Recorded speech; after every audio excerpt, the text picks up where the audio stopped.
کیا آپ جانتے ہیں کہ نبی کریم صلی اللہ علیہ وسلم نے قوم سمود کی بستی سے گزرتے ہوئے صحابہ رضی اللہ تعالیٰ عنہ کو کیا حکم دیا تھا؟ یہ واقعہ ہر مسلمان کو ضرور معلوم ہونا چاہیے، آخر تک ضرور دیکھیں۔ تبوک کے سفر میں قوم سمود کی بستی پر گزر۔ السلام علیکم دوستو، خیریت سے ہیں؟ طبیعت صحیح ہے؟ امید کرتا ہوں سب خیریت و عافیت سے ہوں گے، خوش ہوں گے۔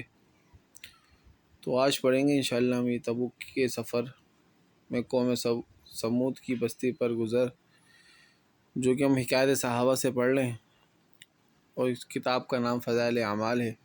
جیسا کہ ہم سب جانتے ہیں، فضائل اعمال کے بارے میں اکثر ہر ویڈیو میں کہتا ہوں، وہ اس وجہ سے کہتا ہوں تاکہ لوگوں کو اس کی اہمیت پتہ چل سکے کہ کوئی عام سی کتاب یہ نہیں پڑھ لیں ہم۔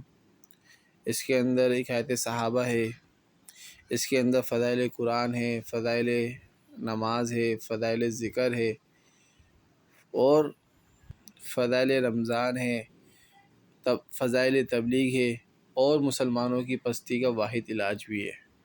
تو انشاءاللہ ترتیب سے پڑھ لیں، روزانہ ایک واقعہ ہم پڑھتے ہیں اور کوشش کرتے ہیں کہ آپ کو اس طرح بتلائیں، اس طرح سنائیں کہ اللہ کرے یہ ہماری زندگی میں بھی آ جائے اور آپ کی زندگی میں بھی آ جائے، جو اس سے ہم مقصد چاہا جا رہا ہے۔ تعلیم کرانے کا مقصد علم اور عمل میں جوڑ پیدا ہو جائے۔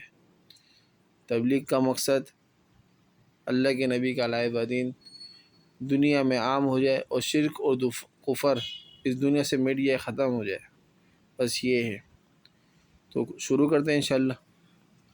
بس شروع کرنے سے پہلے آپ سے گزارش ہے، ویڈیو اچھی لگے تو لائک کر دیجئے گا، کمنٹس کر دیجئے گا، بتا دیجئے گا کیسی لگی آپ کو، اور چینل کو سبسکرائب لازمی کریے گا۔ جزاک اللہ۔ تو شروع کرتے ہیں۔ بسم اللہ الرحمن الرحیم، نحمدہ و نصلی علی رسول الکریم۔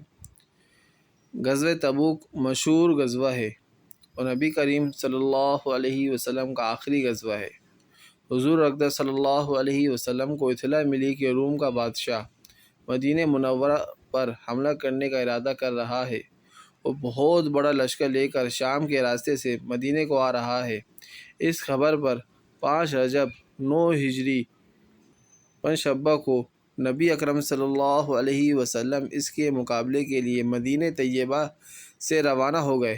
چونکہ زمانہ سخت گرمی کا تھا اور مقابلہ بھی سخت تھا، اس لیے حضور اقدس صلی اللہ علیہ وسلم نے صاف اعلان فرما دیا تھا کہ روم کے بادشاہ سے مقابلہ کے لیے چلنا ہے، تیاری کر لی جائے۔ اور حضور صلی اللہ علیہ وسلم نے خود اس کے لیے چندہ فرمانا شروع کیا۔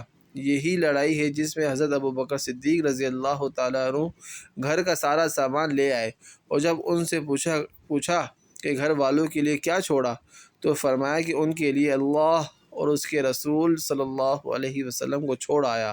اور حضرت عمر رضی اللہ تعالیٰ عنہ گھر کے پورے سامان میں سے آدھا لے آئے، جس کا قصہ 4 باب 6 میں آتا ہے۔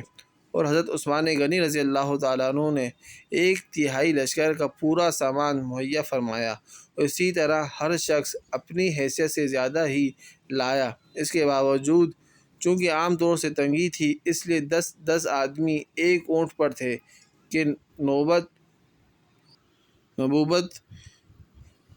اس پر سوار ہوتے تھے۔ اسی وجہ سے اس لڑائی کا نام جیش العسرہ، تنگی کا لشکر یعنی بھی تھا۔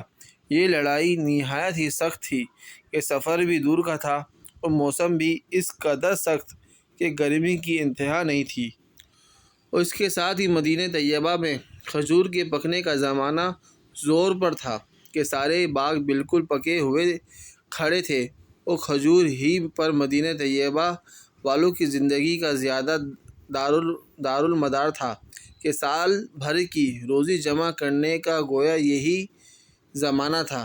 ان حالات میں یہ وقت مسلمانوں کے لیے نہایت سخت امتحان کا تھا کہ ادھر اللہ کا خوف، حضور صلی اللہ علیہ وسلم کا ارشاد جس کی وجہ سے بغیر جائے نہ بنتی تھی، اور دوسری جانب یہ ساری دقتیں کہ ہر وقت مستقل روک تھی، بالخصوص سال بھر کی محنت اور پکے پکائے درختوں کا یوں بے یار و مددگار چھوڑ جانا جتنا مشکل تھا وہ ظاہر ہے، مگر اس سب کے باوجود اللہ کا خوف ان حضرات پر غالب تھا۔ اس لیے بجز منافقین اور معذورین، جن میں عورتیں اور بچے بھی داخل تھے، اور وہ لوگ بھی جو بضرورت مدینہ طیبہ میں چھوڑے گئے یا کسی قسم کی سواری نہ مل سکنے کی وجہ سے روتے ہوئے رہ گئے تھے، جن کے بارے میں آیت نازل ہوئی، وہ سب ہی حضرات ہم رکاب تھے، البتہ 3 حضرات بلا عذر کے شریک نہیں تھے، جن کا قصہ آئندہ آ رہا ہے۔ راستے میں قوم سمود کی بستی پر گزر ہوا تو حضور اقدس صلی اللہ علیہ وسلم نے دامن سے اپنے چہرے انور کو ڈھانک لیا اور اونٹنی کو تیز کر دیا، اور صحابہ رضی اللہ تعالیٰ عنہ کو بھی حکم فرمایا کہ یہاں سے تیز چلو اور ظالموں کی بستیوں میں سے روتے ہوئے گزرو اور اس سے ڈرتے ہوئے گزرو کہ تم پر بھی خدا نہ خواستہ وہ عذاب کہیں نازل نہ ہو جائے جو ان پر نازل ہوا تھا۔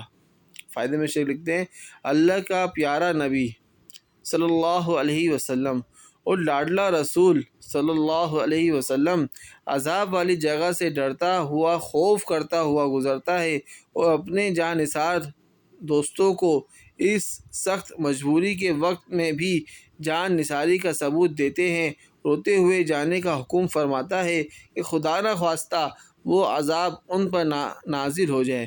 ہم لوگ کسی بستی میں زلزلہ آ جائے تو اس کو سیرگاہ بناتے ہیں، گھنٹوں کی تفریح کو جاتے ہیں، اور رونا تو درکنار، رونے کا خیال بھی دل میں نہیں لاتے۔ بس بھائی دوستو بزرگوں، یہ تھی تبوک کے سفر کی مختصر سی بات۔ آگے انشاءاللہ اور بھی پڑھیں گے اس کو۔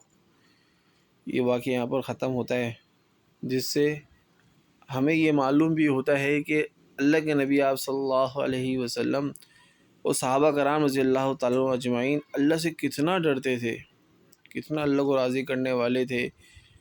یعنی جہاں عذاب آیا صدیوں پہلے، وہاں سے بھی گزر رہے اور روتے ہوئے جانے کا حکم ہو رہا ہے۔ حالانکہ صحابہ اور رسول اللہ صلی اللہ علیہ وسلم کہاں جا رہے تھے؟ وہ اللہ کے لیے جنگ پہ جا رہے تھے، اللہ کے راستے میں نکلے ہوئے تھے، پھر بھی اللہ کا ڈر تھا کہ جو ان پر عذاب آئے خدا نہ خواستہ ہم پہ نہ آ جائے، ان کی نحوست ہم پہ نہ پڑ جائے۔ تو میرے پیارے بھائی دوستوں بزرگوں، ہمیں بھی اس بات سے ڈرنا چاہیے کہ ہم آج کل خود ہی اپنی آنکھوں سے دیکھ رہے ہیں، سوشل میڈیا کا تو زمانہ ہی ماشاءاللہ نرالا چل رہا ہے کہ ہم ہر چیز سے باخبر ہیں۔ ہم دیکھ رہے ہیں کہ بھائی فلانا جگہ پہ زلزلہ، فلانا زمین پہ زلزلہ، فلانا پہ جو ہے سیلاب آ گیا، فلاں اس جگہ پہ یہ ہو گیا، اس جگہ پہ وہ ہو گیا، لیکن ہماری زندگیوں میں اس کا کیا اثر ہے؟ ہم اس سے سیکھ رہے ہیں، ہم اللہ سے ڈر رہے ہیں، یا پھر بس اس کو ایک کان سے سن دوسرے کان سے نکال دیتے ہیں؟ ہم اس کا خود معائنہ کریں بھائی۔ تو انشاءاللہ امید کرتا ہوں یہ ویڈیو آپ کو پسند آئی ہوگی، اور پسند آئی تو اس کو بھی لائک کر دیجیے گا، کمنٹس بھی کر دیجیے گا، بتا دیجیے گا کیسی لگی ویڈیو، اور چینل کو سبسکرائب بھی کریں، اور اس ویڈیو کو شیئر بھی کریں دوستوں، تاکہ لوگوں تک بھی بات پہنچ سکے۔ انشاءاللہ کل پڑھیں گے تبوک میں حضرت عقاب رضی اللہ تعالیٰ عنہ کی غیر حاضری اور توبہ۔